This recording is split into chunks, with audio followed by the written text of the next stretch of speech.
ГСП онлайн. Городские новости сейчас.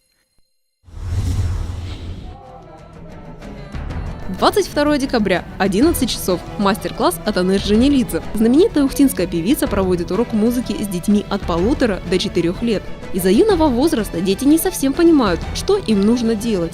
Зато родители справляются на отлично. Исполняют новогоднюю песню «В лесу родилась елочка» в джазовой и рок-обработке. Несмотря на богатую эстрадную деятельность Анеш, вокалом с детьми она занимается впервые. Певица хочет совершенствоваться в этом направлении.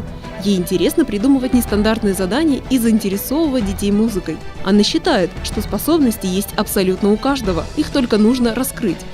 Слышно, просто кто-то более одарен, некоторые детки маленькие, да, вот сейчас им 3 года, 2 года, и слышно, кто-то уже интонирует чисто, кто-то быстрее там соображает в плане технических каких-то моментов. Первый опыт общения с детьми заинтересовал певицу. Анеш Джанелидзе хочет и дальше проводить такие мастер-классы. Она надеется, что ее уроки не пройдут даром, и кто-то из учеников свяжет свою жизнь с музыкой.